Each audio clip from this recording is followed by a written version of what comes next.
Trump abre o terror na Nicarágua após ditador extinguir eleições, com uma influente deputada republicana cobrando dos Estados Unidos uma reação esmagadora contra Daniel Ortega. Nas últimas horas, o anúncio feito pelo líder nicaragüense incendiou o noticiário internacional e provocou uma resposta dura de Maria Elvira Salazar, aliada política de Donald Trump e presidente da subcomissão do Hemisfério Ocidental da Câmara dos Representantes.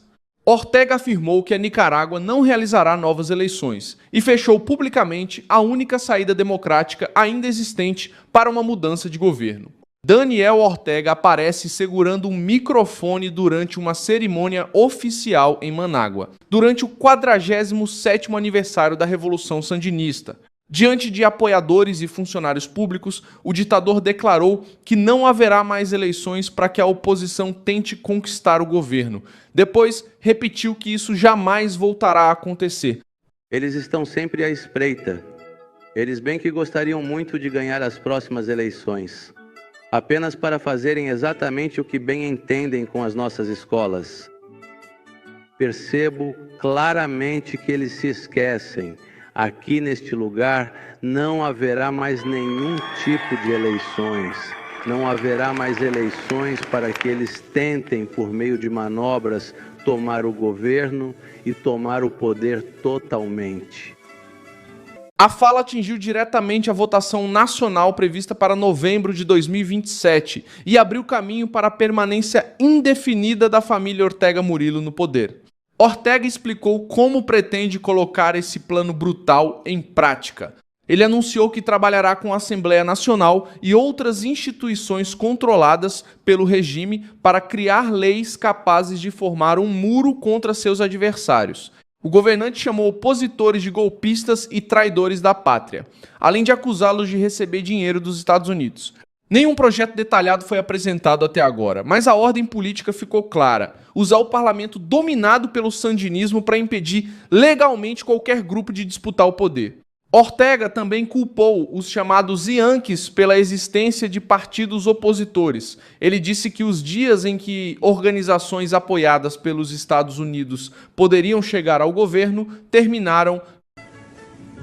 E vamos trabalhar em conjunto com as Assembleias Nacionais e com as organizações correspondentes para fortalecer as leis, porque é preciso criar marcos regulatórios que coloquem um muro intransponível, um bloqueio total aos golpistas, aos vendilhões da pátria, e que por mais dinheiro e recursos que os Yankees lhes deem, não conseguirão jamais.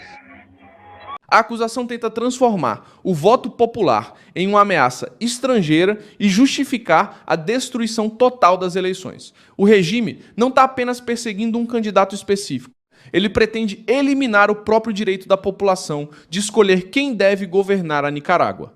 A deputada Maria Elvira Salazar reagiu poucas horas depois. Ela afirmou que Ortega anunciou o fim das eleições porque sabe que seria retirado do poder pelos votos. Salazar declarou que repressão, medo e força se tornaram as únicas ferramentas do regime para continuar governando. A congressista também acusou Ortega e Rosário Murillo de declarar guerra contra o direito dos nicaragüenses de escolher o próprio futuro. Salazar cobrou que os Estados Unidos apoiem claramente a população da Nicarágua, aumentem a pressão contra o regime e responsabilizem seus integrantes pelos crimes cometidos. Ela encerrou a publicação com uma frase explosiva: "Depois de Cuba, a Nicarágua será a próxima", ampliando a interpretação de que Washington pode colocar Ortega no centro de uma nova ofensiva contra as ditaduras comunistas da região.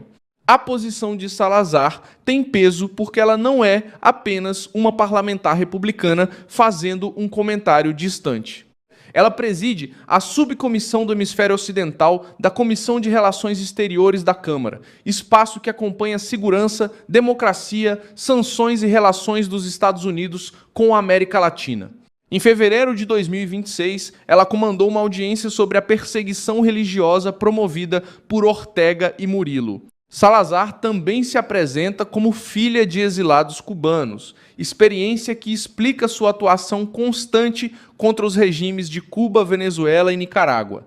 A proximidade política com Trump é clara. Embora Salazar não seja integrante da Casa Branca, nem porta-voz oficial do presidente. Ela apoiou publicamente a candidatura de Trump em fevereiro de 2024, divulgou uma imagem ao lado dele e defendeu seu retorno ao governo. Trump também endossou a deputada em disputas eleitorais republicanas, incluindo um novo apoio divulgado em fevereiro de 2026. A declaração surgiu justamente quando o governo Trump já mantém uma política pesada contra Ortega. O Departamento do Tesouro chama oficialmente o governo de ditadura Ortega Murillo e vem atingindo autoridades, familiares e empresas que sustentam economicamente o regime. Em fevereiro de 2026, o governo dos Estados Unidos sancionou 5 autoridades responsáveis por setores financeiros, militares, trabalhistas e de comunicação usados na repressão. O Tesouro afirmou que essas estruturas serviam para intimidar opositores pacíficos, controlar informações e perseguir movimentos independentes. Em abril, novas medidas atingiram 2 filhos de Ortega e Murillo, empresas ligadas à exploração de ouro e pessoas acusadas de participar da tomada de uma propriedade com investimento dos Estados Unidos. Bens submetidos à jurisdição americana foram bloqueados e transações envolvendo os sancionados passaram a enfrentar proibições. A pressão já alcança milhares de integrantes e parentes ligados ao governo nicaragüense. O governo Trump sancionou mais de 2.350 autoridades e familiares. Isso demonstra que a posição dura contra Ortega não começou com a postagem de Salazar. Ela já está registrada em medidas financeiras concretas, bloqueios de patrimônio e restrições contra a estrutura econômica.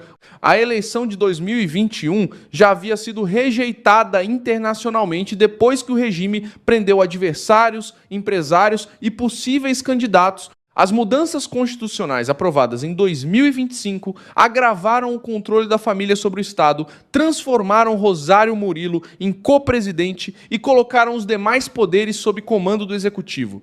O anúncio das últimas horas elimina até a aparência de competição eleitoral que Ortega ainda tentava manter.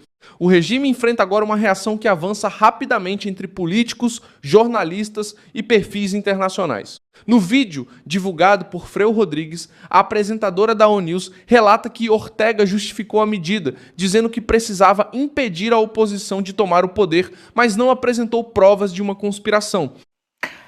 O presidente da Nicarágua, Daniel Ortega, disse hoje que o país não vai mais ter eleições. Sim, você ouviu certo. Ortega falou que o objetivo é evitar que a oposição tente tomar o poder, mas não explicou ou apresentou qualquer prova de que haja um plano nesse sentido. Ortega comanda a Nicarágua ininterruptamente desde 2007. O mandato dele devia terminar no ano que vem, melhor dizendo. Ortega foi um dos principais nomes da Revolução Sandinista, que derrubou o então ditador Anastácio Somoza em 79 e chegou a ocupar a presidência entre 1984 e 1990. As últimas eleições na Nicarágua aconteceram em 2021, foram marcadas pela prisão de vários dos principais opositores de Ortega. Sam Pancher classificou o anúncio como golpe de Estado e destacou que o ditador pretende impedir que seus adversários cheguem ao governo. Essas reações colocaram a declaração de Ortega entre os assuntos políticos mais explosivos do continente. Salazar tenta agora transformar essa estrutura em uma resposta ainda mais dura contra o ditador. A Assembleia Nacional, controlada por Ortega, será um instrumento usado para transformar a ameaça em lei. Em Washington, Salazar pressiona para que o custo dessa decisão